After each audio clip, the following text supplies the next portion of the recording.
Hermanos, buenos días. Los saludo en el nombre del Señor Jesús. Quiero pedirles que por favor abramos la palabra del Señor en el libro de los Hechos, en el capítulo 18. Vamos a continuar con nuestro estudio expositivo de la palabra de Dios. Y vamos a leer en esta oportunidad desde el versículo 12 hasta el versículo 21.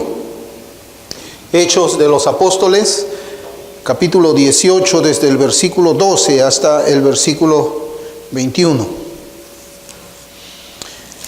Y la palabra del Señor dice: pero siendo Galión procónsul de Acaya, los judíos se levantaron de común acuerdo contra Pablo y le llevaron al tribunal, diciendo: este persuade a los hombres a honrar a Dios contra la ley. Y al comenzar Pablo a hablar, Galión dijo a los judíos: si fuera algún agravio o algún crimen enorme, oh judíos, conforme a derecho, yo os toleraría. Pero si son cuestiones de palabras y de nombres y de vuestra ley, vedlo vosotros, porque yo no quiero ser juez de estas cosas. Y los echó del tribunal. Entonces todos los griegos, apoderándose de Sóstenes, principal de la sinagoga, le golpeaban delante del tribunal, pero a Galión nada le daba de ello. Mas Pablo, habiéndose detenido aún muchos días allí, después se despidió de los hermanos y navegó a Siria, y con él Priscila y Aquila, habiéndose rapado la cabeza en Cencrea, porque tenía hecho voto. Y llegó a Éfeso y los dejó allí, y entrando en la sinagoga discutía con los judíos, los cuales le rogaban que se quedase con ellos por más tiempo, mas no accedió, sino que se despidió de ellos diciendo: es necesario que en todo caso yo guarde en Jerusalén la fiesta que viene, pero otra vez volveré a vosotros si Dios quiere, y zarpó de Éfeso. Bien, que el Señor bendiga su palabra, hermanos, y estamos pues en la continuación de lo que nosotros habíamos estado estudiando la semana pasada, la predicación del apóstol Pablo en Corintio, en este viaje misionero, en este nuevo viaje misionero que había salido el apóstol junto con sus compañeros para predicar el evangelio en tierras gentiles. Y habíamos visto que la costumbre del apóstol Pablo era siempre entrar en la sinagoga de los judíos para predicarles a ellos primeramente el evangelio, pero él también predicaba el evangelio a los gentiles. Y habíamos visto, hermanos, de que existía una situación que era recurrente con el apóstol Pablo y con los apóstoles que le acompañaban para predicar el evangelio. Y es que el Espíritu Santo obraba la conversión de judíos y también obraba la conversión de gentiles. Y la consecuencia de este obrar espiritual era de que los judíos se levantaban con celo y alborotaban el pueblo para que todos se pusieran en contra del apóstol Pablo. Habíamos visto pues que la manera de actuar de la religión falsa, a pesar que esta forma está prohibida en la ley de Moisés en el Antiguo Testamento, era acabar con el mensajero, era procurar la muerte de aquel que opinaba de una manera distinta, era tratar de acabar con la vida en quien la gracia del Señor era manifiesta por medio de señales, milagros, prodigios. Era evidente que el apóstol Pablo era un embajador del Señor. Era evidente, hermanos, por todas las señales que él hacía, por la forma de la predicación que él tenía, la manera como es que él rebatía los argumentos de los judíos, la forma como es que él interpretaba espiritualmente el Antiguo Testamento. Pero lo que observamos aquí es lo que hemos estado viendo nosotros desde que Pablo comienza su predicación. Y es que el Señor ya le había dicho, cuando le salva, era necesario que él padeciese por causa del nombre de Cristo. Y este padecimiento, hermanos, era la consecuencia pues de la reacción de una religión falsa, cuando la verdad es predicada, cuando el Señor comienza a trasladar a los pecadores del reino de las tinieblas al reino de la luz admirable. Esa es la reacción cuando se ve de que un hombre pues no solamente es cambiado en lo exterior, en su conducta, sino principalmente en lo interior, cuando se ve pues esa obra espiritual. En nuestra lectura que hemos hecho del libro de los Hechos en esta mañana, notamos que el Espíritu Santo nos trae ahora un personaje nuevo. El Espíritu Santo nos trae al frente a un personaje que se llama ahora Galión. Galión fue procurador romano en Acaya y de quien nos dice la historia que era hermano de Séneca. Séneca era un filósofo famoso en ese tiempo y a la vez Séneca era también maestro del emperador romano Nerón. Entonces no debe sorprendernos a nosotros un poco la influencia de su hermano Séneca en Galión como autoridad en Acaya. Y si observamos cuidadosamente, vamos a notar en el discurso de Galión, porque es allí donde yo quisiera que nosotros nos centremos un poco en esta mañana, vamos a notar en su discurso una separación entre la conducta y las palabras. La conducta y las palabras de cualquier persona que pueda profesar la fe en Cristo Jesús. Ese es el punto principal que nosotros con la ayuda del Señor vamos a ver esta mañana en la palabra de Dios. La predicación del Evangelio de Pablo es la que trae como consecuencia pues una acusación ahora de parte de los judíos con la autoridad de Roma. Ellos dicen, y quiero que vayamos a los versículos 12 y 13. Dice la Escritura: pero siendo Galión procónsul de Acaya, los judíos se levantaron de común acuerdo contra Pablo y le llevaron al tribunal, diciendo: este persuade a los hombres a honrar a Dios contra la ley. A honrar a Dios contra la ley. El versículo 13 pues nos habla de una ley. Honrar a Dios en contra de la ley. Y el versículo 13, como les digo, nos habla de una ley donde muchos consideraban que se estaba tratando acerca de una ley que tenían los romanos, una ley dada por el emperador romano, en el sentido en que cualquier nueva religión que deba de ser enseñada, que deba de ser impartida dentro del territorio romano y de sus colonias, primeramente tenía que tener la autorización del gobierno de Roma. Entonces, una primera interpretación es esta, cuando leemos en la Escritura que esa predicación era contraria a la ley, ¿no? Y para practicar pues la religión tenía que haber esa autorización. Y los judíos pues tenían la autorización, porque hasta el momento nosotros estamos viendo de que si esa es la interpretación correcta para este caso, vemos pues que los judíos tenían sinagogas en diferentes lugares y a esos judíos se les conocía con el nombre de los judíos hebreos, judíos gentiles, porque ellos habían nacido en tierra gentil, tenían una sinagoga de los judíos ahí, donde ellos también practicaban pues la religión judía y enseñaban también sus propias interpretaciones, podemos decir, de la escritura del Antiguo Testamento. Por otro lado, también se decía de que había otra interpretación. La otra interpretación podíamos verla como la ley de los judíos. O sea, ahora ya no es solamente la ley de Roma, sino los judíos dicen: este hombre Pablo está predicando de una forma que es contraria a la ley de Moisés, ya no la ley romana, sino contraria a lo que Moisés enseña en el Antiguo Testamento. Ahora tenemos que recordar, hermanos, nosotros, de que efectivamente el apóstol Pablo predicaba el Evangelio en tierras gentiles utilizando ¿qué? La escritura del Antiguo Testamento. Tenemos que recordarnos que en este tiempo no existía el Nuevo Testamento que nosotros ahora tenemos en nuestras manos. Pablo predicaba el Evangelio de Jesucristo a partir de la ley, los profetas y los salmos, es decir, los 39 libros del Antiguo Testamento que nosotros tenemos hoy.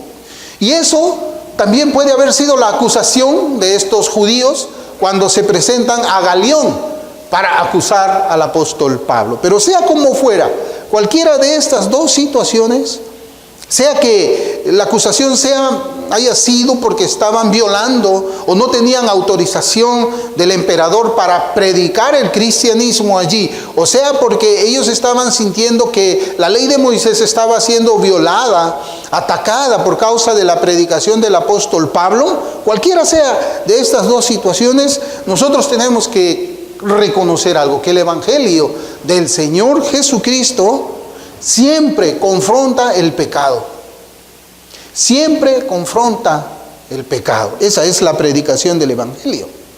Ya sea que ese pecado sea aprobado por las autoridades del gobierno o también haya sido santificado dentro de la iglesia por aquellos que se visten como ángeles de luz. Yo quiero detenerme acá un poco. Hermanos, hay pecados que por la ley de los gobernadores humanos que han sido puestos por Dios, han sido o han alcanzado el rango de ley. Y podemos quizás traer a nuestra mente lo que sucede en los Estados Unidos, donde en algunos estados federales podemos ver de que por ley el matrimonio homosexual ya ha sido aprobado como una forma de unión civil. Entonces, predicar contra el matrimonio homosexual en algunos estados de los Estados Unidos es predicar contra un pecado que ha sido legalizado por medio de las leyes de los hombres. En ese caso sí podríamos decir de que la iglesia va a predicar en contra de aquello que ha sido establecido o aprobado por medio de una ley, pero que es contrario a la ley de Dios. Y el evangelio tiene que confrontar eso. Aunque sea legal en un país muchas cosas, como por ejemplo hasta el consumo de marihuana es legal en algunos países, el evangelio debe de confrontar por medio de la predicación ese pecado, aunque sea legal. O legal, claro, en ese país, ¿no? Pero por otro lado están también los pecados que han sido santificados dentro de la iglesia. La doctrina falsa del cristiano carnal, por ejemplo, ¿no? En la cual se enseña de que alguien que ha sido redimido por la sangre del Cordero puede vivir como si nada hubiese pasado en su vida. Puede vivir como vivía antes de que en algún momento dijo que era cristiano. Puede todavía practicar ciertos vicios. Entonces, ¿qué sucede? Nosotros encontramos que esa doctrina del cristiano carnal ha sido establecida dentro de muchas iglesias. Algunos le llaman cristiano carnal, otros le llaman cristiano libertino. El punto es de que en las iglesias encontramos también de que ha sido establecido como ley ciertas prácticas que el evangelio debería de confrontar. No sé si estamos entendiendo, ¿no? O sea, hay una ley de los hombres que el evangelio tiene que confrontar y hay una ley dentro de la iglesia que el evangelio también debe de confrontar.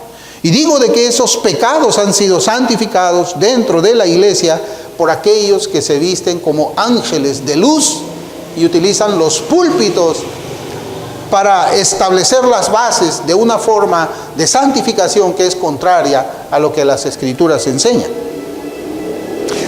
La predicación del evangelio, cuando el gobierno legaliza el pecado, lo podemos notar en algunos lugares, pues, donde también el aborto ha sido legalizado. Pero nosotros como iglesia tenemos que decir de que el aborto es el quebrantamiento del sexto mandamiento de la ley moral de Dios. Y esta predicación, pues, hermano, resulta ilegal en algunos países. ¿Por qué? Porque mueve, pues, el estado de cosas establecidas por los gobiernos humanos. La consecuencia de predicar el evangelio en aquellos lugares es la persecución inmediata contra los cristianos verdaderos, aquellos hombres y mujeres que se mantienen firmes en aquello que ha sido establecido por la palabra del Señor y que sin ningún temor al hombre esparcen la semilla del evangelio con la esperanza de la salvación de las almas muertas en delitos y pecados. Y por otro lado también observamos, como ya le dije, la posibilidad de predicar el evangelio a aquellos que dicen creer en el Dios de la Biblia y que de la misma manera han establecido una forma de cristiandad que es diferente a los principios de justicia, rectitud, piedad y santidad establecidos en la palabra del Señor. Fíjense, hermanos, que en cierta oportunidad, cuando yo regresé de los Estados Unidos, me tocó a mí colaborar en las misiones con una iglesia bautista también, que no es confesional, es una iglesia que más bien camina por la doctrina arminiana, y que también abrazó o abraza hasta ahora, yo no lo sé porque no tengo contacto con ellos, con ninguno, pero en el tiempo en el que yo estaba sirviendo al Señor, apoyándoles, yo había notado de que ellos predicaban desde el púlpito el cristiano carnal. Y en una oportunidad me tocó a mí predicar, hacer uso, hermanos, yo prediqué en contra de esa doctrina. Yo prediqué usando las bases bíblicas en contra de esa doctrina. En contra de esa doctrina. Porque, hermanos, era un dolor en el corazón ver cómo muchos jóvenes estaban viviendo de una forma mundana, de una forma liberal. Ellos estaban viviendo como si Dios no existiera. Ellos vivían exactamente como lo hacían aquellos que nunca han hecho una profesión de fe en Cristo, con la diferencia en que les habían hecho creer de que no importaba la forma como es que ellos vivían, sino que la decisión, las palabras, la oración que ellos habían hecho los iba a terminar llevando, trasladando finalmente al cielo. Era una mentira, hermanos, muy grande. Pero yo prediqué acerca del cristiano carnal, utilizando precisamente el mismo texto que ellos estaban usando en 1 Corintios 3, sois carnales. Y bueno, la interpretación era evidentemente distinta, contraria, opuesta, y también histórica a ellos. ¿Cuál fue la reacción de esa congregación después que yo había predicado en el púlpito de ellos esa doctrina, de acuerdo a lo que la Escritura enseñaba? Hermanos, fue una de reprensión, fue una reacción donde verdaderamente algunos hasta habían dicho que no querían escuchar ni mi nombre que sea pronunciado en esa congregación. De alguna manera con mi esposa habíamos comenzado a experimentar dentro de la iglesia la persecución. Hasta a mi esposa, cuando alguna hermana se acercaba, nunca faltaba uno de los líderes que apartaba a esa hermana de conversar con mi esposa. Mi nombre estaba prohibido de ser pronunciado dentro de esa iglesia. Tanto así que con mi esposa sentimos la necesidad de renunciar. Y renunciamos, hermanos, como 3 veces a esa iglesia. Y luego de que fue subido ese sermón, también hubo comentario de parte de ellos ahí diciendo como que yo hubiese traicionado al Señor. Pero en realidad yo no le estaba traicionando al Señor, estaba haciendo una interpretación correcta de la Escritura. Por eso es que yo les decía que, pues, había cierta predicación que había que ser confrontada por el Evangelio. Había cierta predicación que debía ser a ellos que también en cierta forma mencionaban el nombre de Cristo. Y allí podemos mencionar también a los católicos romanos cuando hablamos nosotros de cristiandad, quienes tienen la Biblia también.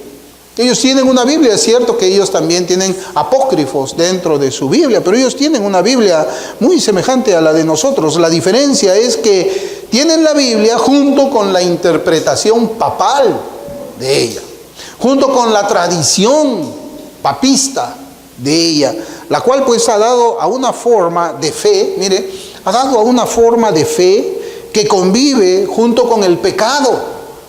Esa manera de creer en Dios convive junto con la injusticia, pero también promete el cielo si la persona exteriormente se somete o cumple ciertos sacramentos externos como el bautismo, la confirmación, la confesión, la Eucaristía. En la medida en que uno pues hable de Cristo, tenga una Biblia en la mano y se someta a esto, pues el cielo también es prometido para ellos, aunque vivan como si Dios estuviese muerto. Y lo que nosotros estamos viendo, hermanos, es precisamente de que existe una unidad entre lo que se enseña, entre lo que se cree y lo que se vive. Existe una unidad, hermano, en todo eso, entre lo que se enseña y lo que se vive. ¿Por qué? Porque nosotros observamos que tanto en la en los católicos romanos, como en algunas iglesias evangélicas, se ha establecido una forma de fe y de práctica. Mire, fe y práctica, de eso se trata esta enseñanza ahora, distinta a aquella forma de cristianismo que fue creída y vivida, fe y práctica, por la iglesia primitiva y que fuese enseñanza de la fe, enseñanza doctrinal y practicada a partir de la reforma protestante de Martín Lutero, allá en el siglo XVI, el año 1517. Y yo les decía, hermanos, que también hay mucha iglesia protestante que raya con su manera de vivir con la forma establecida por el catolicismo romano. Hay una forma de protestantismo que es amigo con Roma y que ha llegado a formar alianzas con los tales, según ellos, por las cosas que tienen en común, a pesar de que la Biblia dice claramente o se opone claramente a esa forma de unidad. Segunda de Corintios 6:14 dice: no os unáis en yugo desigual con los incrédulos, porque qué compañerismo tiene la justicia con la injusticia, y qué comunión la luz con las tinieblas.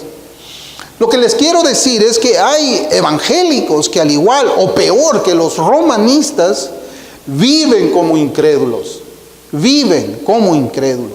caminan en injusticias, aman las tinieblas. A ellos el mensaje del evangelio les resulta agrio, amargo, es algo que no lo pueden retener en sus bocas, no es apetecible para el gusto de ellos. ¿Por qué? Porque ese mensaje descubre el estado depravado o no degenerado de ellos. El evangelio pues persuade a los hombres a honrar a Dios, y ahí está el punto donde yo quería ir. Honrar a Dios contra la religión facilista, liberal, contra la religión mundana, que es establecida por los hombres y que ha llegado a tener estatus de ley dentro de las iglesias o fuera de las iglesias. Por eso es que nosotros vemos, hermanos, que Galión hace pues una separación entre lo que es el pensamiento y lo que es la vida. Eso es lo que hace Galión, una separación entre pensamientos y actos. Pero esto, hermanos, en la práctica no es posible. No es posible, ya que nuestros actos son el resultado de nuestros pensamientos en el corazón, y los pensamientos en nuestro corazón dicen quiénes somos nosotros en realidad. La Biblia lo dice de esta manera. Proverbios 23:7, si usted lo abre.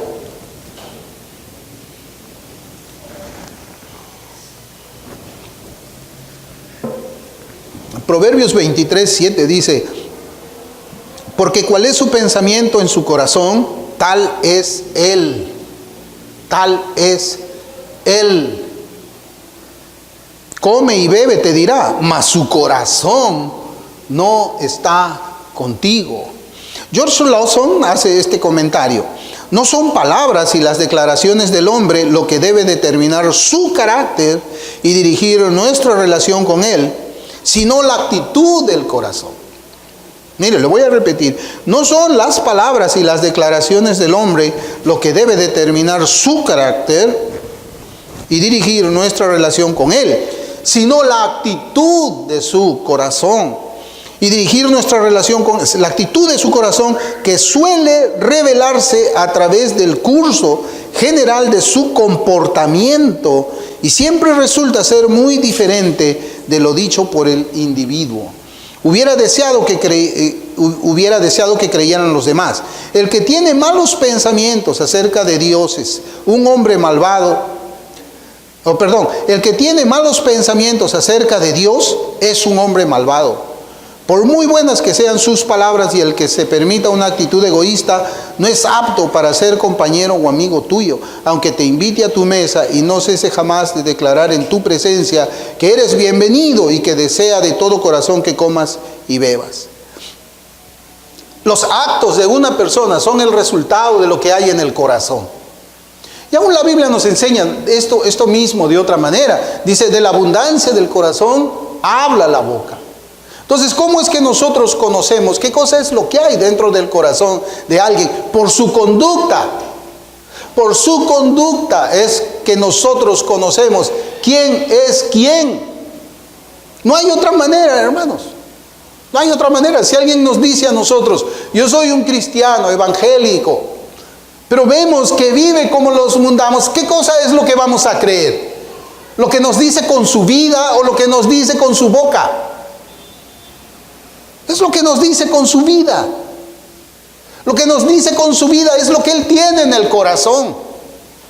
Y si vive de una forma liberal, si vive siguiendo las tinieblas, si vive agradándose en los caminos perversos, aunque diga 1000 veces que es cristiano, nosotros tenemos que decir bajo la autoridad de la Escritura de que ese hombre necesita el Evangelio, ese hombre necesita a Cristo. Los actos de una persona, sea profesante de la fe o no lo sea, nos demuestran sin duda alguna quién es el que domina en su corazón. O como diría Lutero, quién está montado sobre el caballo. La conducta de esa persona nos va a enseñar quién es el que monta el caballo. Dependiendo por dónde es que el caballo vaya, sabemos quién es el jinete. Dependiendo de cómo es que una persona vive, es que vamos a conocer quién está dominando en su corazón. O quién es el que está sentado en el trono de su corazón. Si anda en desobediencia a Dios, pero dice que es evangélico, ¿qué vamos a decir nosotros? Esta parece una pregunta muy difícil. Alguien podría decir, bueno, la Escritura dice en Timoteo, solamente Dios conoce a los que son suyos. Pero Dios nos dice también a nosotros, a la iglesia, por sus frutos los vas a conocer. Entonces, si yo veo que si un árbol pudiese hablarme, o pudiese hablarle a usted, y el árbol le dice a usted, hey, hermano, hermana, por si acaso, yo soy un árbol de limón. Y usted se acerca y ve manzanas colgando de las ramas. Y el árbol le está diciendo, una hipótesis negada para la analogía nada más. Yo soy un limón. Y usted ve colgadas manzanas. ¿Usted qué va a terminar creyendo? ¿Lo que le dice el árbol o lo que el fruto le está mostrando a usted? Lo que el fruto nos está mostrando a nosotros. Y a veces parece que esto, no es que nosotros queremos ocupar el lugar de Dios. Pero hermanos, si nosotros no sabemos distinguir eso, ¿cómo podemos defender la iglesia en contra de las doctrinas erradas? Si nosotros no podemos defender o distinguir eso, ¿cómo podemos saber a quién estamos haciendo miembro de la iglesia y a quién estamos restringiéndole el acceso a la membresía de la iglesia? Y aquí es donde está la enseñanza. En Hechos 18, versículos 14 y 16, mire cómo dice nuestro texto. Dice, y al comenzar Pablo a hablar, Galión dijo a los judíos, si fuera algún agravio o algún crimen enorme, oh judíos, conforme a derecho, yo os toleraría. Pero si son cuestiones de palabras y de nombres y de vuestra ley, vedlo vosotros. Porque yo no quiero ser juez en estas cosas, y los echó del tribunal. Y es cierto, nosotros a veces decimos igual, yo no quiero ser juez en estas cosas. Hermanos, pero si nosotros no somos jueces, en el sentido no de un juicio para condenación, porque el juicio para condenación solamente es una potestad de Cristo, no nuestra. Nosotros no juzgamos para condenar. Pero si nosotros no podemos hacer juicio, que también es lo mismo que usar el discernimiento, entonces ¿cómo podríamos nosotros practicar la disciplina en la iglesia? ¿Cómo podríamos aplicar Mateo 18 si nosotros no juzgamos nada? ¿Cómo podríamos hacerlo? Hermanos, es imposible. A veces para mí es sorprendente cuando escucho a algunos evangélicos reformados, protestantes y teólogos que citan ese pasaje que está en Mateo 7, dice, no juzguéis. Ahí está, la Biblia dice que yo no debo de juzgar. Y como hay una interpretación torcida de eso, pues a la iglesia entra, hermanos, entra cada pecado, entra el mundo, entran las tinieblas. Entran hombres que ya ni siquiera necesitan disfrazarse o encubrirse, sino que abiertamente te dicen: soy un hombre inconverso, pero quiero ser miembro de esta iglesia. Pero como se dice, no debemos juzgar, los aceptamos, porque creemos en su palabra, a pesar de que el fruto nos enseña que nos está mintiendo. Por eso es que vemos aquí, en las palabras de Galión, una actitud arrogante en cuanto al mensaje del Evangelio. Y él lo lleva muy astutamente al ámbito de palabras y nombres. O sea, él como gobernador dice: bueno, miren, si es que acá ha habido un crimen, si hay pruebas y si hay testigos, yo los voy a atender a ustedes, si es que hay actos que yo voy a juzgar. Pero en cuanto a nombres, en cuanto a posiciones doctrinales, en cuanto a, no lo sé, palabras, en esas cosas yo no quiero meterme. Ustedes verán lo que van a hacer. Él lleva a la religión a ese punto. Él lleva a los judíos y a Pablo a decir: ¿sabes qué? Esas cuestiones de si Jesús es el Mesías o si Jesús no es el Mesías, son palabras, son nombres que no tienen ningún poder, y yo no quiero meterme en eso. No quiero juzgar en esa parte. Pero hermanos, yo les voy a hacer una pregunta. ¿Las palabras y los nombres tienen o no tienen un impacto teológico que definen el destino eterno de las almas? Por supuesto que tiene. El nombre de Cristo es el nombre que está por encima de todo nombre. Él es el unigénito de Dios. Él es el Salvador del mundo. Cuando hablamos del Evangelio y la ley, o cuando hablamos de la gracia y de la ley, hermanos, ¿acaso eso no tiene ningún impacto? Cuando hablamos de santidad, ¿estamos solamente discutiendo de nombres? Cuando hablamos de piedad, ¿estamos discutiendo de terminología? ¿O estamos hablando de la esencia del cristianismo? Hermanos, acá vemos que Galión todo lo lleva a palabras y nombres. Y tristemente dentro de la iglesia también es así. No vamos a discutir en cuanto a palabras. Para ti la santidad significa una cosa, para mí significa algo diferente. Para ti la piedad tiene esta connotación, para mí tiene otra connotación. En realidad vamos a discutir de palabras y eso no es bueno, tenemos que estar unidos. ¿Cuántas veces hemos oído esto en la iglesia protestante? ¿Cuántas veces hemos leído artículos que te llevan a ese fin? A que simplemente todo sea nombre, todo sea algo nominal. Nominal se dice en la teología. O sea, es algo que tiene nombre pero no tiene sentido para nada. Y Galio pues pensaba que se trataba de una misma religión, pero que solamente se usaban diferentes palabras y nombres. Es lo mismo, él decía. Es la misma religión. El judaísmo y el cristianismo es lo mismo. Pablo era hebreo. Acá hay otros hebreos también. Es lo mismo. Solamente que Pablo ahora habla de gracia y los judíos hablan de ley. Pablo habla de Cristo. Los judíos hablan de Moisés. Es lo mismo, son palabras. No hay ningún motivo. No hay ningún motivo para que nosotros nos separemos.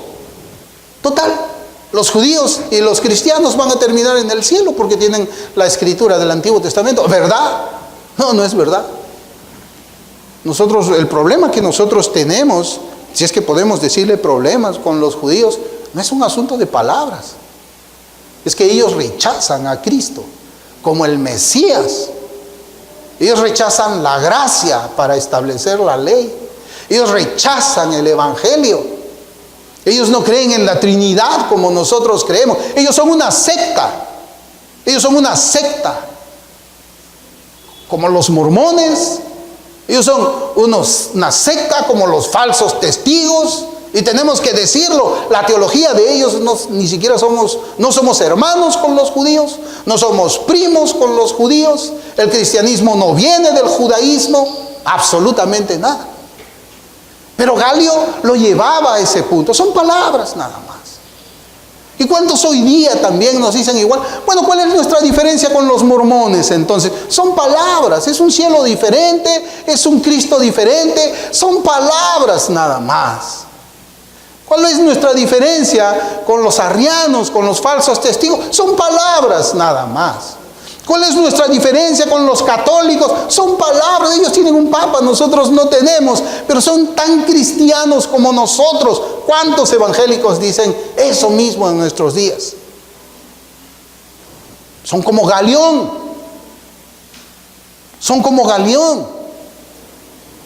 Y yo lo que veo, hermanos, es que Satanás ha hecho un muy buen trabajo en esa parte.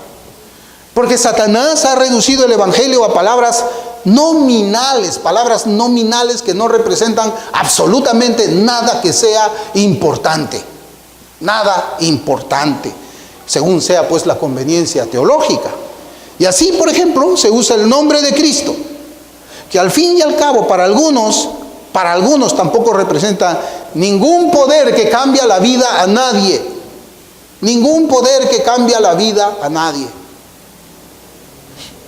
Eso es lo que Galión ve en este asunto que se le presenta y se resume en las siguientes palabras.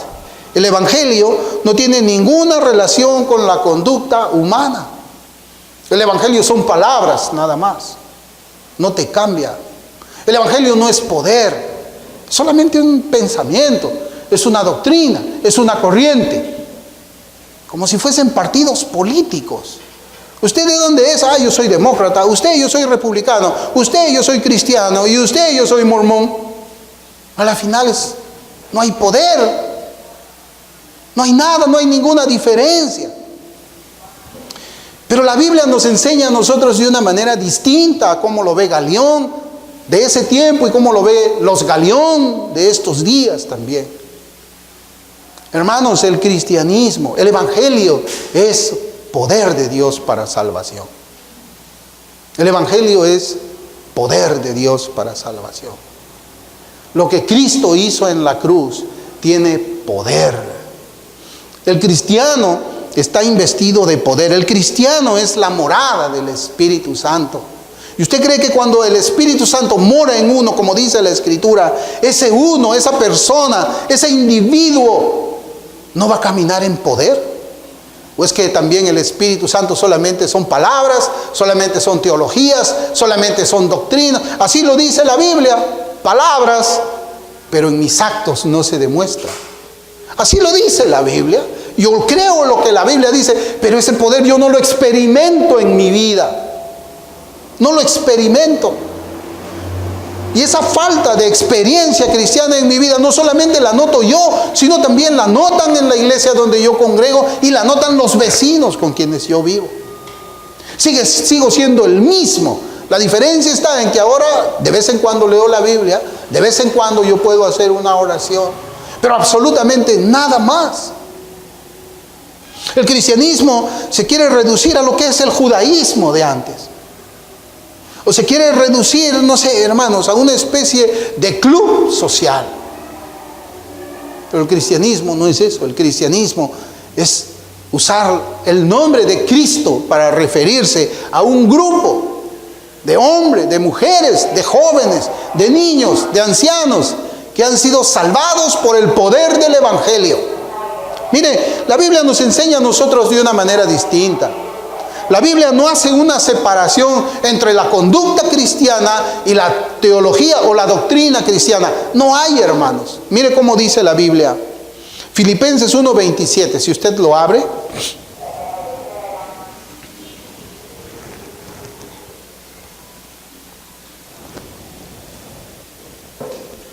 Filipenses 1:27 dice, solamente que os comportéis como es digno del Evangelio de Cristo. Solamente que os comportéis como es digno del Evangelio de Cristo, para que sea que vaya a veros o que esté ausente, oiga de vosotros que estáis firmes en un mismo espíritu, combatiendo unánimes por la fe del Evangelio. Hermanos, ¿de qué cosa habla aquí la palabra de Dios? Habla un idioma que es completamente distinto a lo que Galión enseña.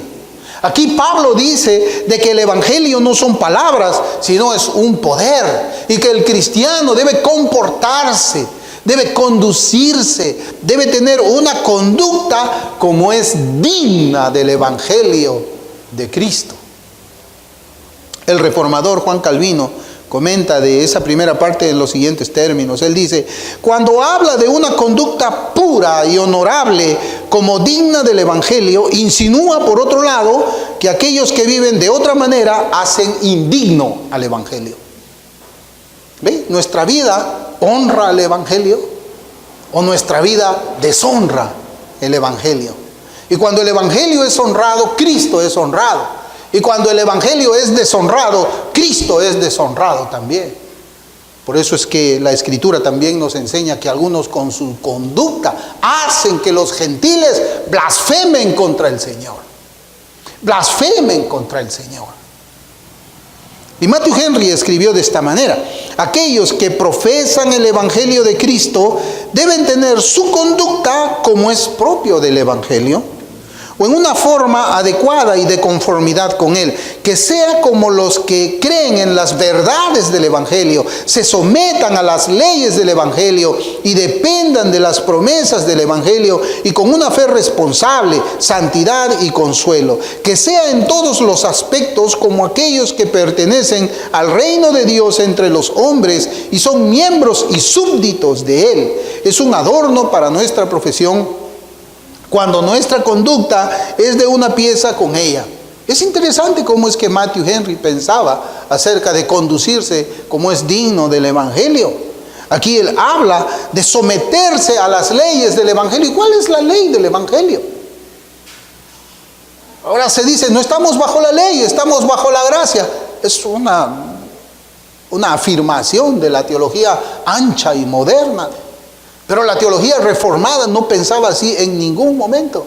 Hablaba de someterse a las leyes del evangelio, depender de Cristo y también apoyarse en las promesas del evangelio. Hay un libro que se titula Los nuevos calvinistas cambiando el evangelio. Y en la etapa posterior hay un comentario que quiero compartir en este estudio. Comienzo la cita: la enemistad entre la iglesia y el mundo data desde la caída del hombre, así lo dice Dios en Génesis 3:15. La gran estrategia de Satanás es echarse abajo a la iglesia usando el mundo, mediante la infiltración y la contaminación.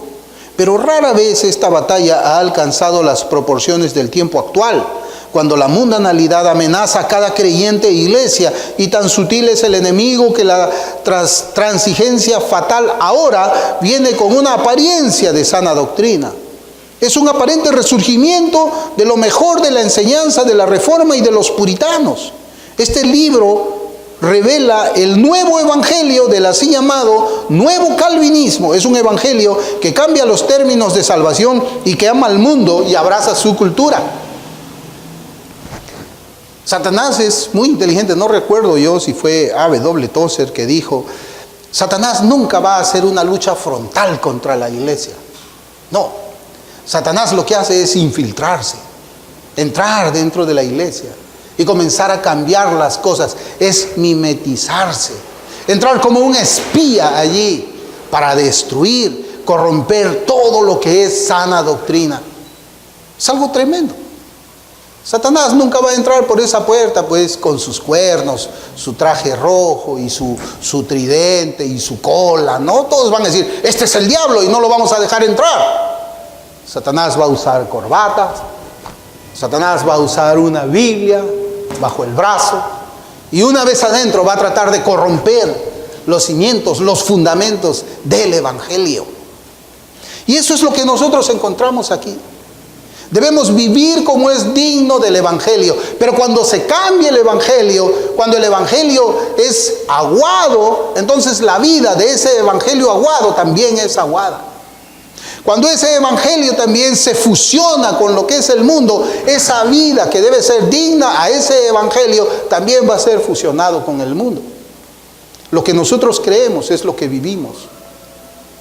Lo que nosotros creemos es lo que vivimos. Es más, nuestra percepción de Dios se refleja en nuestra conducta. Porque si nosotros creemos que es un Dios santo, nuestra vida va a ser santa. Si nosotros creemos que es un Dios tolerante con el mundo, nosotros vamos a ser tolerantes con el mundo. Así va a ser, hermanos. Y esta es una advertencia muy seria, la que he leído aquí de ese libro. Porque por un lado vemos los principios que fueron considerados como sana doctrina, la enseñanza pura del Evangelio, pero tristemente acompañado de un estilo de vida que ama al mundo y se amolda a la cultura. Ese lenguaje pues que usaban los puritanos antes, pero una vida que abraza el mundo hoy. Es tremendo, ya el diablo es, hermanos. A mí no me sorprende ya ver la forma como es que él ha llegado a corromper lo que se conoció como el puritanismo allá en los siglos XVIII, a corromper los fundamentos de la reforma protestante en los siglos XVI, XVII y XVIII. Los ha corrompido usando la misma terminología, hablando de los puritanos, hablando de los reformadores, hablando del Evangelio, de cómo es que Martín Lutero recuperó el Evangelio de la gracia. ¿Cómo se vive ahora? Peor que en esos días, usando la misma terminología, las mismas palabras.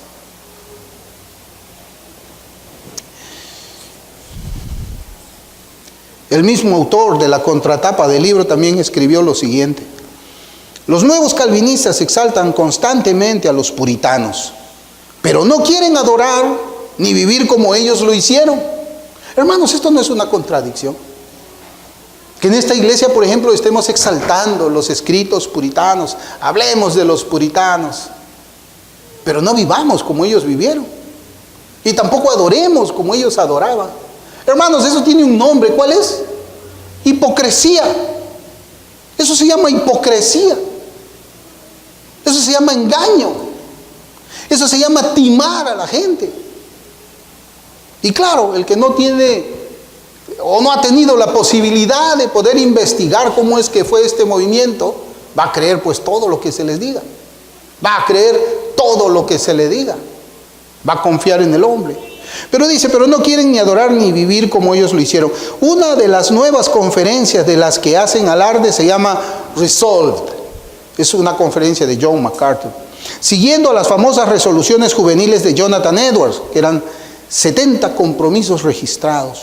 Pero la cultura de esta conferencia sin duda se habría encontrado con la condena absoluta de aquel gran teólogo. Jonathan Edwards escribió las resoluciones. No sé si alguna vez ustedes han leído ese libro. Son 70 resoluciones, me parece. Y ese nombre de resoluciones ha sido puesto ¿a qué cosa? A una serie de conferencias que están allá en Grace Community Church. Pero la forma de adoración allí es mundana, es rapera, es con luces psicodélicas. Y lo que dice el autor es que Jonathan Edwards hubiese condenado esa forma de adorar y seguramente también esa forma de predicar. El comentario de Albert Barnes sobre este versículo de Filipenses 1:27, que nos exhorta a nosotros a no separar la doctrina, no separar el Evangelio de nuestra vida, es el siguiente. 1. Las reglas del Evangelio se deben aplicar a toda nuestra conducta. Mire cómo dice: a nuestra conversación, a nuestras transacciones comerciales, a nuestro modo de vestir, a nuestro estilo de vida, a la forma como nos entretenemos, etcétera, etcétera, etcétera. No hay nada que hagamos, digamos o nos propongamos que se exceptúe de esas reglas. Es decir, hermanos, lo que nos dice el autor es de que el Evangelio es un código de conducta. Es un código de conducta. Y usted va a encontrar el código de conducta en todas las áreas de su vida. Si usted va a vivir en un condominio, en un edificio de departamentos, le van a decir: estas son las normas de convivencia. Aquí está lo que usted puede hacer y lo que usted no puede hacer. Si usted quiere hacerse socio del Regatas, también le van a decir igual: acá están las normas de convivencia. Estas son las reglas. Usted tiene que vivir conforme a lo que nosotros estamos diciendo aquí. Y si usted no vive conforme a eso, lo expulsamos. Y el Evangelio es igual. El Evangelio es un código de conducta para todos aquellos que han sido incorporados al pacto con Cristo, al pacto de la gracia. Hay un código, hay leyes que uno debe de obedecer. 2, hay una manera de vivir que es apropiada para el Evangelio o la que el Evangelio requiere. Hay algo que el Evangelio aseguraría como sus propios frutos en toda nuestra conducta y por el cual nuestras vidas deberían ser reguladas. Nos distinguiría de los frívolos y de aquellos que buscan el honor y la riqueza como sujeto supremo. Si todos los cristianos estuvieran bajo la influencia del Evangelio, habría algo en su vestimenta, temperamento, conversación y objetivos que los distinguiría de los demás. El Evangelio no es una cosa de nada, ni se pretende que no ejerza influencia sobre sus amigos. 3, es muy importante que los cristianos enmarquen sus vidas según las reglas del Evangelio y para este fin ellos lo estudien y sepan lo que son. Esto es importante. A, porque son las mejores y más sabias de todas las reglas. B, porque sólo así los cristianos pueden hacer el bien. C, porque solamente han pactado con el Señor de tomar sus leyes como su guía. D, porque sólo así pueden disfrutar de la religión. Y E, porque es sólo por esto que pueden tener paz en una cama agonizante. Cuando uno ha vivido, cuando uno es cristiano y ha vivido conforme, es digno del Evangelio, o conforme a las reglas del Evangelio, uno va a estar en una cama agonizando, hermanos, y va a estar tranquilo. Tranquilo. Usted cuando ha vivido como es digno del Evangelio, cuando esté una hora, su última hora aquí en la tierra, postrado en una cama, en un hospital, o donde sea, su alma va a tener paz. Hermanos, a mí me ha tocado conocer en cierta oportunidad un hombre anciano, ya muy anciano. Y una vez habíamos ido nosotros a un hospital con mi esposa, y era un caso muy curioso, porque en ese mismo momento había una hermana que estaba dando a luz en el 3er piso, y en el 1er piso, este hermano estaba ya pues para morir. Hermanos, pues yo digo, llega un momento en que el hombre pues ya sabe que le toca morir. O sea, ¿ya cuántos años más queremos vivir acá? Cuando pues ya no tenemos más que hueso y pellejo. Cuando no tenemos ya las fuerzas para sostenernos en pie. Cuando nuestros órganos comienzan a fallar. Cuando ya no puedo respirar y necesito un respirador artificial. Esos son los síntomas que ya estamos, pues, ¿no? Ya tenemos 98 años, no sé. Tenemos que morir, tenemos que saber que ya tenemos que abandonar a este mundo. Pero este hombre tenía miedo. Y para mí era algo que me condujo a la meditación. Y yo recuerdo muy bien, hermanas, la expresión de su rostro, sus ojos estaban dando una desesperación como diciendo, no quiero morir, no quiero morir, no quiero morir, pero no tenía fuerzas para vivir. Hermanos, un día vamos a morir todos. Usted no se pone a pensar en eso. Yo me pongo a pensar en eso cuando a veces me toca ir al hospital. La semana pasada me tocó ir al hospital y yo caminaba entre las camas de mucho. Y yo decía, algún día yo voy a estar así.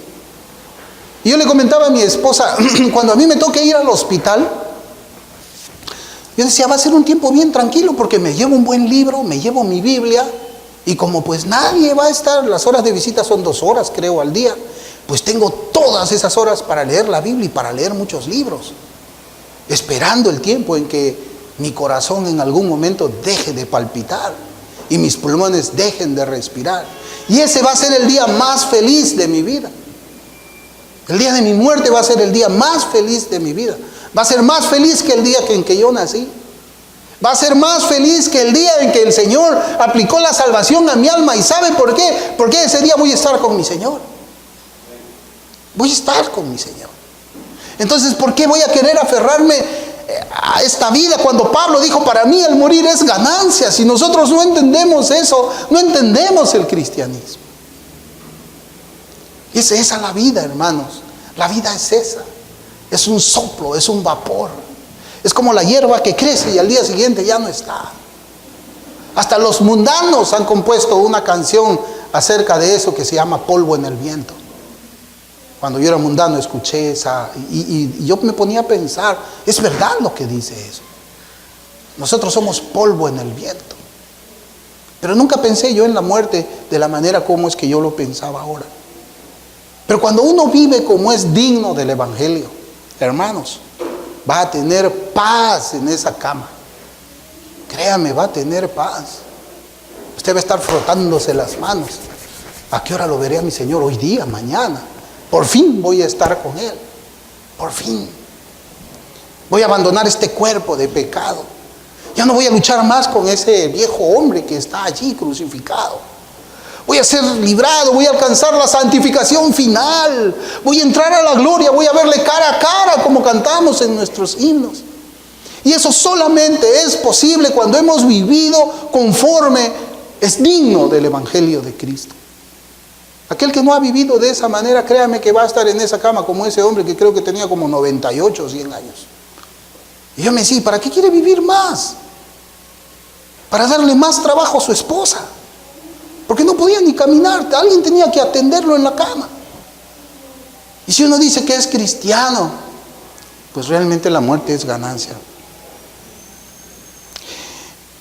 Albert Barnes continúa diciendo, si las personas viven como convertidas en el Evangelio, viven bien. Sus vidas son honestas y honorables. Sus personas de verdad y rectitud. No serán la fuente de lamentos cuando mueran. Y no darán ocasión a sus amigos de agachar la cabeza con vergüenza al recordarlos. Hermanos, cuando uno está muerto, yo no sé, yo nunca recuerdo que alguien haya dicho algo distinto a era una buena persona. En alguna oportunidad a mí me tocó salir corriendo de un cementerio también, y esto ya se los cuento para terminar. Cuando la mamá de un profesante había muerto, y era católica. Y hubo dos predicaciones. Hubo una predicación donde estaba primero, o un responso, donde estaba primero el cura católico que hablaba pues de lo que ya sabemos, de la Virgen y todas esas cosas. Y después que terminó de hablar su predicación, el cura soltaron un montón de globos blancos que comenzaron a subir al cielo y decían, allí está el alma yéndose al Señor. Y todos miraban los globos como si eso fuese el espíritu, el alma, y todos lloraban. Todos lloraban. Y yo decía, pero si en la caja hay alguien que nunca aceptó a Cristo, ¿cómo puede ser que alguien crea eso? Y bueno, me tocó a mí también predicar, hablar acerca del Señor. Y si bien es cierto, yo no hablé que el difunto, la señora que estaba en esa caja, estaba yéndose al cielo, pero sí hablé, y ellos se dieron cuenta, a través de mi predicación, ellos se dieron cuenta, sin que yo lo diga de una manera directa, que aquella persona que estaba allí no estaba yéndose donde esos globos iban, sino estaba yéndose al lugar de la condenación eterna. Cuando nosotros muramos, ¿qué dirán de nosotros? ¿Agacharán la cabeza? O cuando pregunten, ¿y usted dónde cree que ha ido? ¿Al cielo o al infierno? ¿Habrá duda? Alguien dirá, pues no lo sé, ¿dónde habrá ido? ¿Dónde estará ahora? No lo sé. ¿O es que nuestra vida, como es digna del Evangelio, hará que aún hasta los incrédulos digan, este hombre era lo más parecido a Cristo que yo he conocido? Aunque yo no creo igual que él, debe estar con su Señor, porque él siempre hablaba de su Señor. Hermano, esa es la paz que trae eso. No podemos separar nosotros el Evangelio del poder del Evangelio en la vida de uno, como estaba haciendo Galión aquí. No se puede. No se puede. O somos cristianos o no somos cristianos. Y el Señor lo dijo en Mateo 7, por sus frutos lo vas a conocer. Por sus frutos, no por sus palabras, por su vida. Que sea una vida, hermanos, la nuestra, que exalte a Cristo. Una vida que haga que aún los incrédulos honren al Señor. Una vida distinta a los de nuestra generación. Una vida en la cual se refleje la piedad genuina, la santidad y todo aquello que Cristo consiguió en la cruz y nos trasladó a nosotros por sus méritos y a través del Espíritu Santo. Vamos a orar.